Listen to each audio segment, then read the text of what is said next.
ধোকার ডালনা বানাতে লাগছে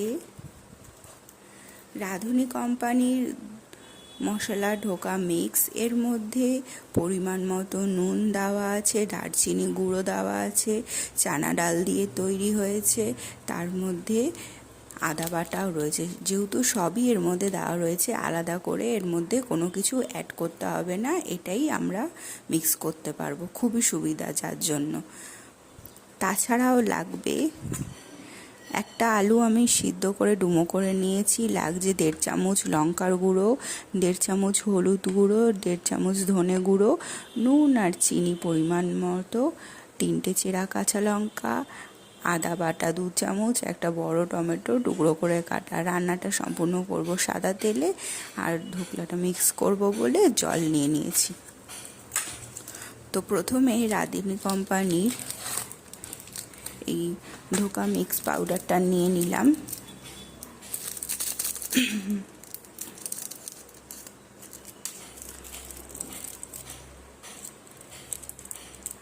প্রথমেই বলেছিলাম এর মধ্যে যেহেতু সমস্ত মশলা দেওয়া রয়েছে, নুন চিনি দেওয়া রয়েছে পরিমাণ মতো, আমি এই জন্য এটা মিক্স করার সময় আলাদা করে কিছু ব্যবহার করছি না। তো সবটাই এখানে আমি দিয়ে নিলাম।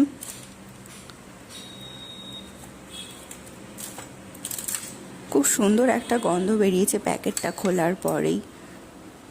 এর মধ্যে এবার পরিমাণ মতো অল্প অল্প করে জল দিয়ে একটা ব্যাটার তৈরি করে নেব। লাগলে আরও আপনারা আপনাদের পরিমাণ মতন জলটা অ্যাড করে নেবেন।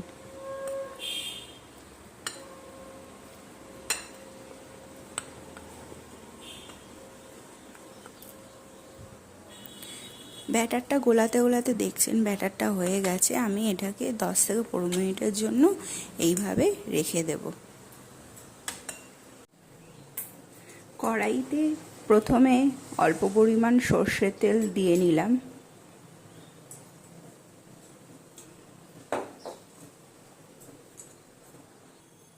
তেলটা গরম হয়ে গেলে আমি এই ধোকলা মিক্সটাকে এর মধ্যে দিয়ে দেব।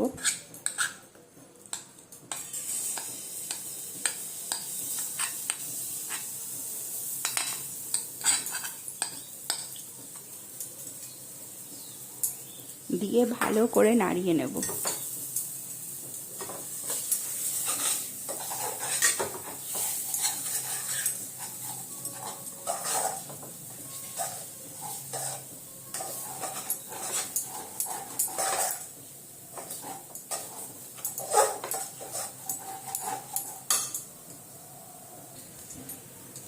অনেকক্ষণ নাড়াচাড়া করার পর যখন এগুলো সব এক জায়গায় হয়ে আসবে, সেই মুহূর্তে এটাকে নামিয়ে নেব।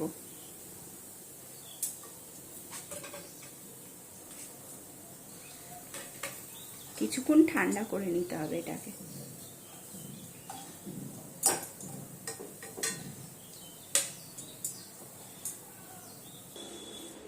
ঠান্ডা করে নেওয়ার পর এরকমভাবে আমি ঠান্ডা করে নিয়েছি, পুরো ঠান্ডা হয়ে গেছে।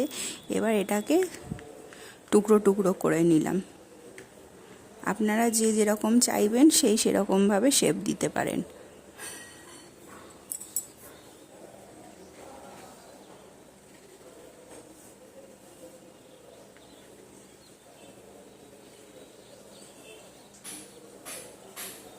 এবার এগুলোকে ভেজে নেব। আবারও কড়াইতে সর্ষের তেল দিয়ে নিলাম। এবার একটু বেশি পরিমাণেই দেব, কারণ ধোকলাগুলোকে ভাজবো আর সাথে মশলাটাও হবে। তো এখানে 3 থেকে 4 চামচ সর্ষের তেল দিয়ে নিয়েছি। তেলটা গরম হয়ে গেছে, এবার আমি এই ধোকাগুলোকে হালকা করে ভেজে নেব।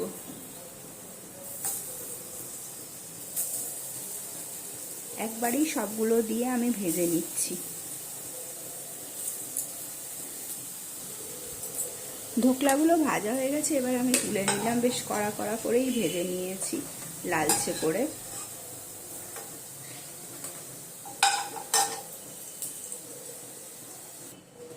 এই তেলের মধ্যেই আমি প্রথমে দিয়ে নিলাম আদা বাটাটা,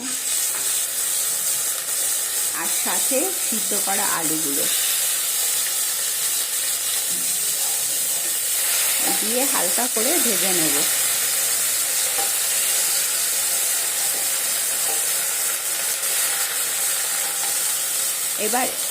এবার এর সাথেই দিয়ে নেব টমেটো কুচিগুলো।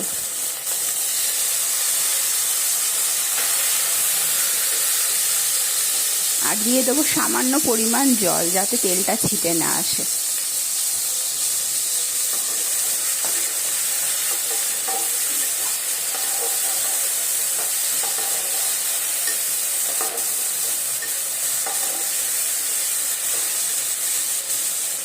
ভালো করে ভাজা ভাজা হয়ে গেলেই এইবার এর মধ্যে সমস্ত মশলা, নুন, চিনি, লঙ্কা সব একবারে দিয়ে নেব।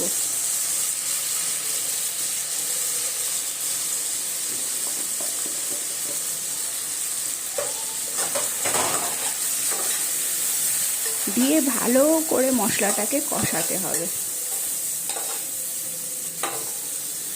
এর ফাঁকে ফাঁকেই পরিমাণ মতন একটু জল দিয়ে নেব।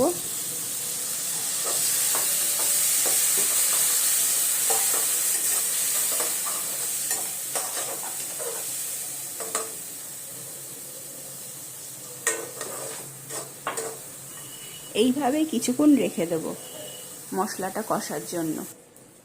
মশলাটা ভালো করে কষা হয়ে গেছে, কি সুন্দর সাইড দিয়ে তেলও বেরিয়ে গেছে। এবার আমি এর মধ্যে ধোকাগুলোকে, ভেজে রাখা ধোকাগুলো সব দিয়ে দিলাম। এবার বেশি নাড়াচাড়া করব না, না হলে ধোকাগুলো ভেঙে যাবে।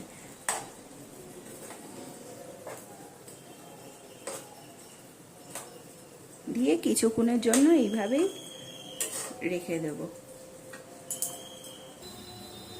তৈরি হয়ে গেছে রাঁধুনির মশলা দিয়ে রাঁধুনির ধোকা ডালনা।